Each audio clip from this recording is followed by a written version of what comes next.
Wines present Suspense.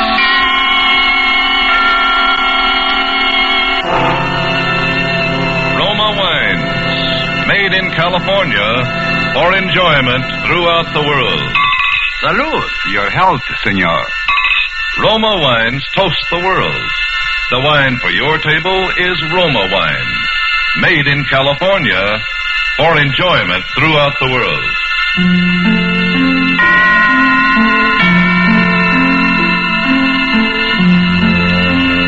This is the Man in Black, here for the Roma Wine Company of Fresno, California, to introduce this weekly half hour of Suspense.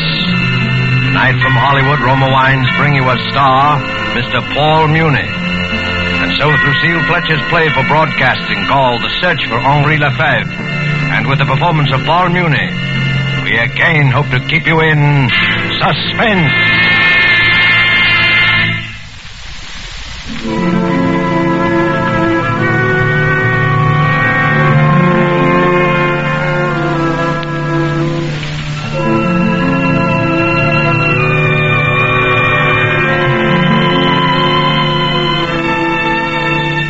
Just set down the last note on paper. You know what it is to write a piece. The agony, the drudgery, the exaltation. A fever consumes one. Hours melt away at the piano. Time, people mean nothing. The world revolves around this rocking song, this tender magic. A heavenly feeling comes into your heart and nestles there. So it was with this music. I had just set down the last note on paper. I was happy and weary and full of peace. I lay down on the sofa to relax before Suzette brought my supper. There's a radio near the couch. That night I turned it on.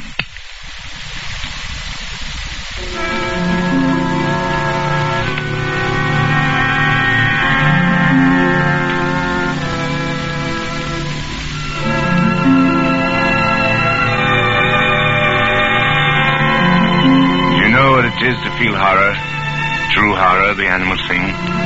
I've seen horror many times grimacing at me out of the corner of my room, but this time it was upon me. It was in my brain. For that music on the radio playing now was the music I had just set down on paper. Suzette! Suzette! Yes, monsieur. Suzette, come here. Listen to this thing. You hear it, don't you? Is it real music playing? Yes, Monsieur Flynn. The radio's playing real music. It is not an illusion, a hallucination of some kind in my own brain. No, Monsieur Flynn. It is real music. And very pretty. Pretty? What is the matter, Monsieur? Is anything wrong? Don't you like it? Then we will turn it off. No. Leave it on. Leave it alone. Listen to it. Sit there beside the radio and I will get it for you. What, monsieur? My score! Look at it. Note for note. Even as they play, my tonality, the oboe solo. And I thought, it's a joke. A joke, an incredible joke. Oh, monsieur, I cannot read music. I do not understand. Perhaps someone in this building has heard me play. But no. This orchestration is the same, and the orchestration is a secret, quiet thing that one does alone. Perhaps they have stolen the score. Someone has copied it. But I only finished it this afternoon. It has been here in a drawer and on the piano. Unless someone else. There is someone else, someone like me. With my brain, my soul, a kind of double, It is over now, monsieur. Do you want me to turn it off? No. See what they announce. So concludes another... See what they dare to say. Series. You've been listening to the Elegy for Orchestra, Opus 42, by Henri Lefevre. Henri Lefevre! Henri Lefevre! Calm yourself, monsieur. Henri Lefevre! Why, I'd never heard of the man. He's an imposter. And they're liars. Get me the broadcasting station at once. She slipped out of the room. And I sat there staring at the freshly written pages. My brain was reeling. It was my music, every little note, every turn of phrase. Before me, the silent radio faced me like a mocking, sardonic sphinx. Adolphus, my good fellow, what's that? Monsieur Picard. I thought it best to bring him, monsieur. Your good friend. Did you call the broadcasting station? Yes, monsieur. And what did they say? They said, monsieur. Oh, Monsieur Picard, I'm afraid. They said, Adolphus, that it was a piece by Henri Lefevre. An old piece, written nearly 15 years ago. What? Adolphus, dear boy, now try to be calm. Dear me, you composers are so temperamental. Sit down and try to analyze this thing from a mental viewpoint. 15 years ago? But I finished it today. The brain is such a queer thing, Adolphus. And a musician's brain, that is still a puzzle to us scientists. 10 years ago, perhaps even 15 years ago, you heard this piece somewhere. Perhaps your conscious brain scarcely noted it. You were thinking your own thoughts, but your subconscious reached out and grasped it for yourself. And now, 15 years later... What are you trying to say, Monsieur Picard? That this piece is not mine? That I stole it from this imposter? No, I assure you, my dear Adolphus, you've always been utterly original. I wrote that piece myself, do you hear? I tore it out bit by bit from my own creative imagination. If I had remembered it, even my own subconscious, would it have come so hard? It would have flowed out like a dream. But I had to struggle with these erasures and these cuts, this coda. And you say it was exactly this way on the radio? Exactly as though they had copied out the parts in the twinkling of an eye. And an orchestra was reading my score. Very strange. The man either stole my piece somehow, or else there was some terrible coincidence. Some simultaneous crooked streak of identical inspiration that leaped across the world. Adolphus... Who is this Henri Lefevre? I should like to know him. To confront him face to face. Henri Lefevre. You've never heard of him, Adolphus? No. He was a rather famous composer in my youth, a writer of symphonies and operas. And what has happened to him? Is he still alive? It is an interesting question, Adolphus. I must confront him, do you hear, Monsieur Picard? I'm convinced that there's something unreal about all this. Fate has played me some trick. There is some horrible linkage between this man and myself. Some string vibrating in his brain which has caused a like vibration in my own. I must find him. I must somehow break the spell. And supposing this Henri Lefevre is dead? Dead or alive, I must discover where this music came from. And what it meant to him. And what it may mean to me.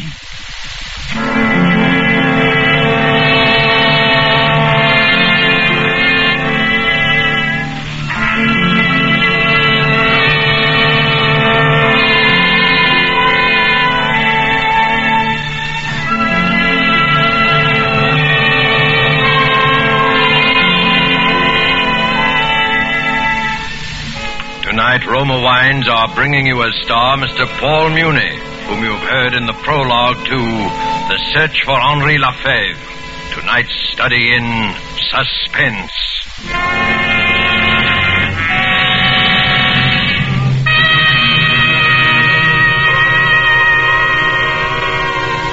Down in Bermuda, there's a famous club, renowned for its fine food and gracious living. Suppose we go there now to the exclusive Coral Beach and Tennis Club and observe a dinner party on the terrace. One of the party, a North American, has just raised a toast to his hosts.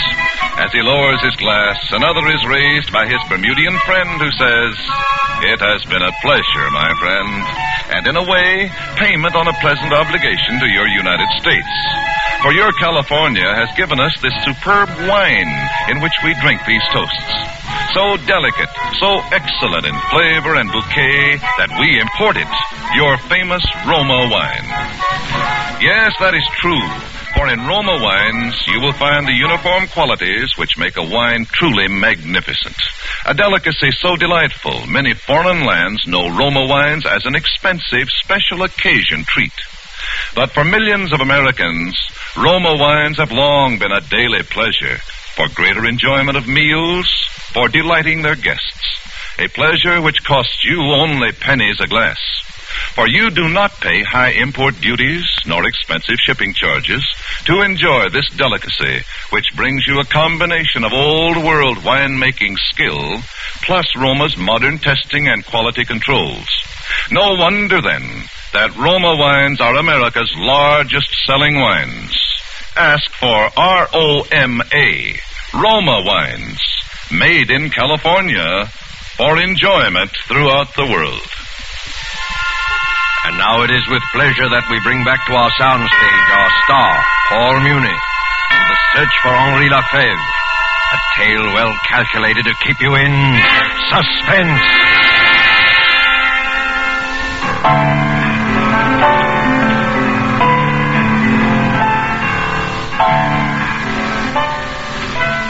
Henri Lefevre, born 1885, Rouen, France. Educated at the École Normale, fellowship student in composition, the Paris Conservatoire. Won Prix de Rome 1908 with piece entitled Étude contrapuntale. Studied under Saint-Saëns for 2 years. Made first great success with performance of opera Éctate, which was presented at the Paris Opera in...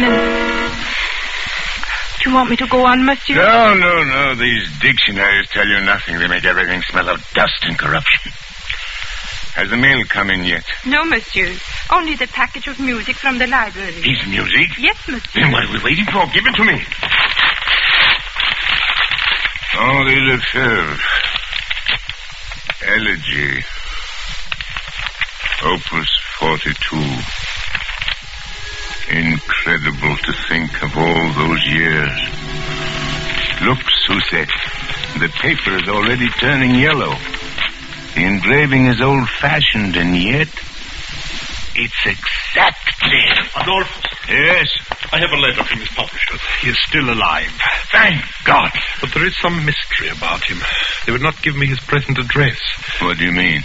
They say they've not heard from him in 10 years. His musical output has ceased. He submits nothing, does not answer their letters. Well, then how do you know he's still alive? They occasionally hear from Madame Lefevre. Madame Lefevre? He has a wife who's been living in Rouen. Good. We will write to her at once. That will not be necessary, Adolphus. Now calm yourself. This is the best news of all. Madame Lefevre has arrived now in this very city. In fact, I brought her here to see you. Bring her up at once. Adolphus, I beg of you, now calm yourself. You'll frighten her. You must not be too hasty. I will not frighten her. I will only find out where he is.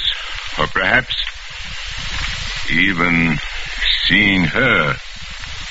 Sometimes reality shrivels everything. The truth becomes drab. This commonplace. This way, Madame Lefevre. Over here. Yes, Madame, this door. I stood quite motionless in the center of the room. A woman dressed in black confronted me across the waist of the polished floor. She was thin, middle-aged, a little stooped. Her pale eyes looked washed out with crying. Yet there was another look in them. A look of some drowned and monstrous terror. Monsieur Adolphus Flynn? Yes. I am Cécile Lefevre. I have heard that you are searching for my husband, Henri? Yes, madame. Why do you wish to see him, monsieur? Why do I wish to see him? You have not heard of my strange predicament, madame? No, I have heard nothing. I arrived in this country only today. You arrived alone? Yes. And your husband? My husband remained in Switzerland, monsieur. Switzerland? Yes, monsieur. He has lived there for many years. But why? I thought they said your home was Rouen. Rouen was my home, monsieur. My husband and I have been estranged for the last 10 years. Oh. But there is much I know about my husband's work. If it is about that you wish to know. 10 years?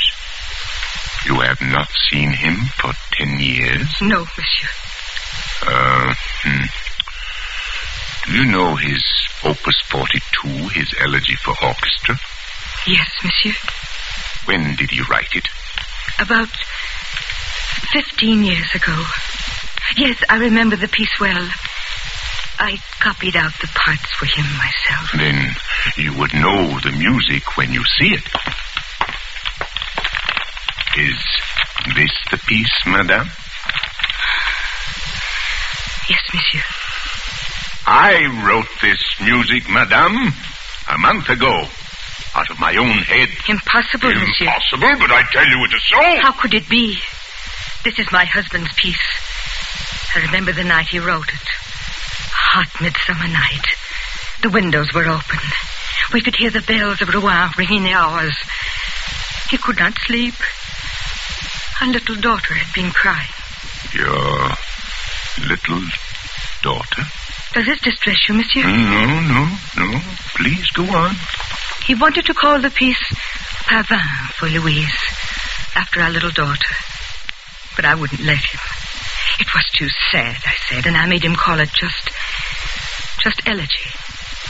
But he said it was her piece, that he had been thinking of her crying all the time he set it down.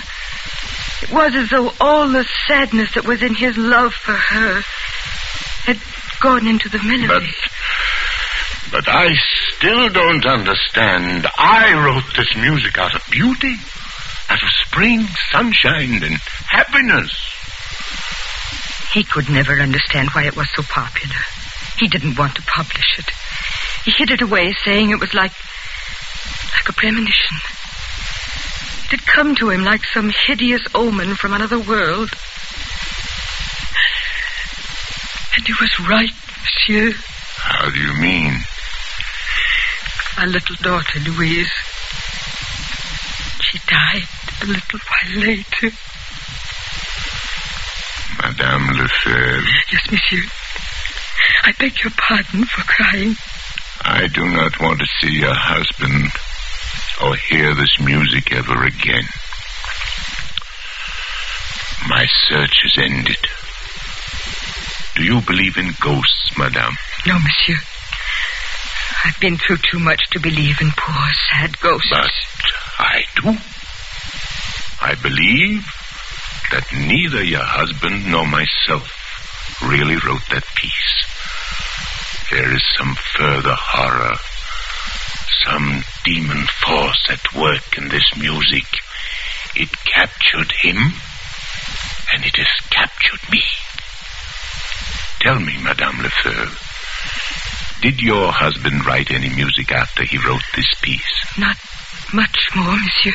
You mean it racked his brain as it has racked mine? Leaving him without inspiration? No, it was not that. He continued to write. He still writes. But nothing he has written for 10 years has had any meaning. What do you mean? Monsieur, have you not already guessed the truth? My husband has gone mad. He has been mad for the last 10 years, shut up in an asylum in Switzerland. Oh. I have told very few people. It is a form of horrible neurosis. Work neurosis, the doctors call it. He seems to have lost his heart. The events of his past life are meaningless to him. He has even forgotten our little dead Louise. How terrible. And now he sits in a bare room and writes music all day long.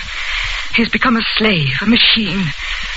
They tell me that his shelf is packed with scores, but all of them are only an endless jumble of notes. Notes such as a child might scrawl across the paper. And it was the music? The ghost music that did this? Who knows, monsieur? Yes. There were seeds of madness in this thing. Even from the beginning, there was something uncanny. Why should that radio play that music just after I had finished the piece? Why should you, a perfect stranger, have come here and found me? Perhaps I, too, am destined to go mad. Monsieur, believe me, people do not go mad so easily. To be destroyed as my husband was destroyed, one must have deep sadness and love. One must have human ties, a wife, a beautiful little child. You have no such ties, monsieur. No. I have no ties. My husband went mad because he loved too much. When our little Louise died, he thought that he had killed her. She died of simple pneumonia, but he could never understand. He became insane with grief.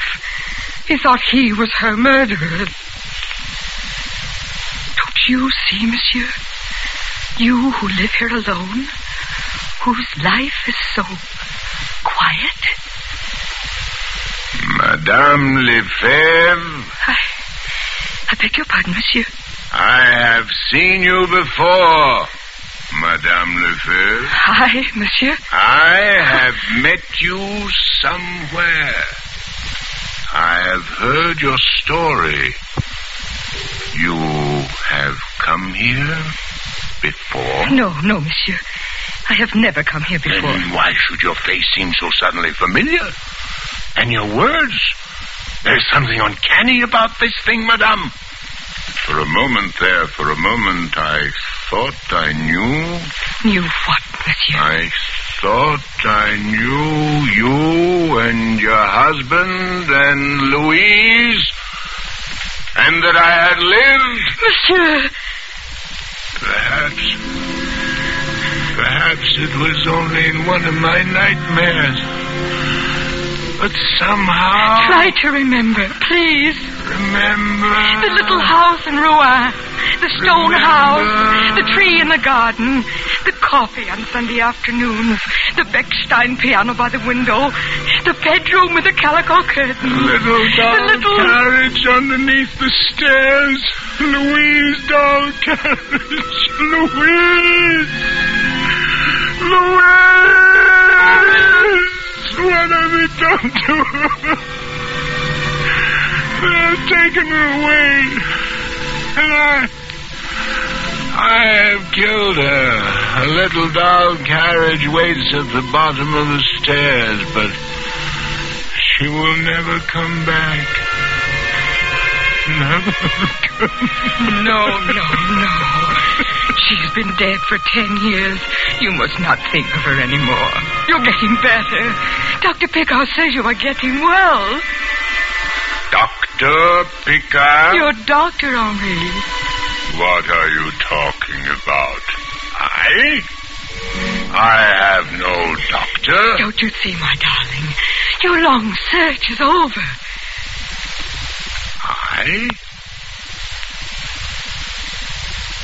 I am Henri Lefevre. Yes, darling. I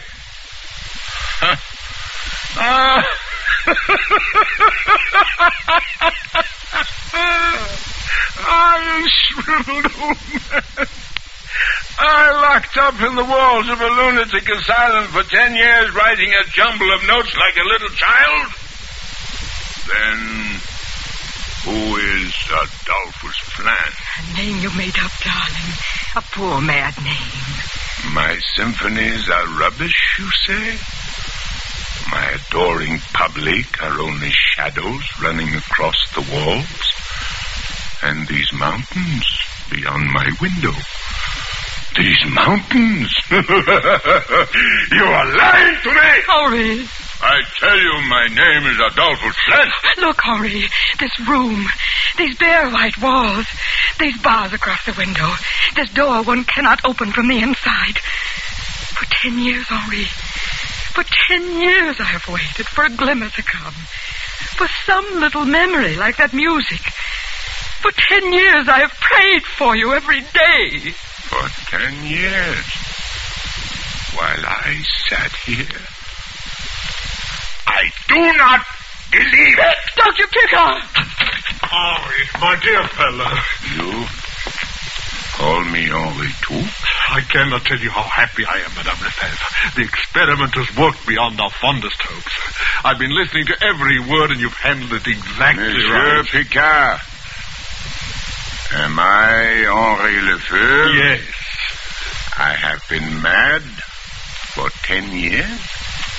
You have deceived me for 10 years. I am not Adolphus Flame. Oh, Henri, if you could have known how my heart beat when Dr. Pickard first telephoned. And now... Naturally.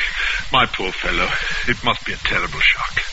After 10 years, one cannot be cured overnight. Rest, much rest will be necessary, and many little talks. But you will see, in a few months, we may hope for something quite remarkable, Monsieur and Madame Lefevre.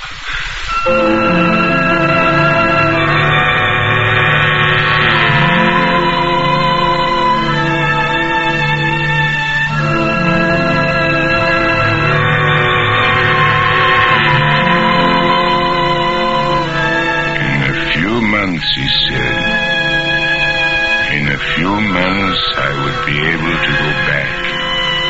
I would take up the threads of my own life as Henri Lefevre. I'm still here in this room with its bare white walls and its door that locks from the outside. I'm still here. Although I know now for sure that my name is Henri Lefevre, a sadness is in my heart, an unutterable pain that I can never conquer. War has come back. The stone house, the little dog carriage underneath the stairs, and my arms ache with longing for a little dead child with long honey-colored hair. There's no music in me now, no music save that one tune which sings in my head all day long, my pavane for Louise. If I could only get it out of my mind, I might be able to work again. I might be happy as I once was happy. I might look out of my window and find a symphony in the sunset on the mountains. That is why I will not go back.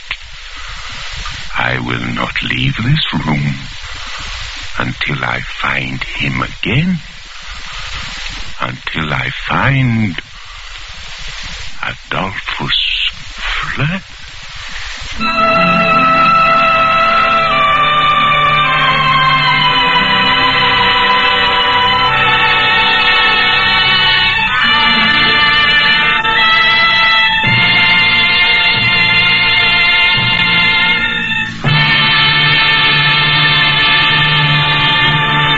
And so closes the search for Henri Lefevre by Lucille Fletcher, starring Paul Muni. Tonight's tale of Suspense. Suspense is produced and directed by William Spear. Roma wine makes every meal taste better. That's the proven experience of those who have discovered the flavor complementing magic of these superbly delightful yet inexpensive wines. For a new mealtime thrill, try serving food with Roma wines, whether it be fish, meat, or poultry. Then simply place the bottle well chilled on the table with the meal. Serve it in any kind of glass. Once you taste the addition these delightful wines bring to the zest and savoriness of even the simplest dishes, you'll wonder why you've ever done without Roma wines. Remember, it costs you only pennies a glass to add the marvelous flavor complementing magic of Roma wines to your daily meals. Ask for ROMA, Roma Wines, America's largest selling wines, made in California for enjoyment throughout the world. This is Paul Muni. It's been a great pleasure to appear in this distinguished radio play theater, which is devoted to the art of suspense. I should like to pass along to you the information that I just gleaned from Mr. Spear. The next week, at this same time, my friend, Mr. Herbert Marshall, will be your star in that very extraordinary novel of vengeance and retribution called The Beast Must Die. And one more word. You've been hearing a great deal about the Fifth Warlone Drive. It may sound to you as though we on the radio are being a little overly insistent about it. Well, we are being insistent. You must listen. You must respond. Buy an extra war bond tomorrow. Next Thursday, same time, you will hear Herbert Marshall as star of Suspense. Presented by Roma Wines, R-O-M-A. Made in California for enjoyment throughout the world. This is CBS, the Columbia Broadcasting System.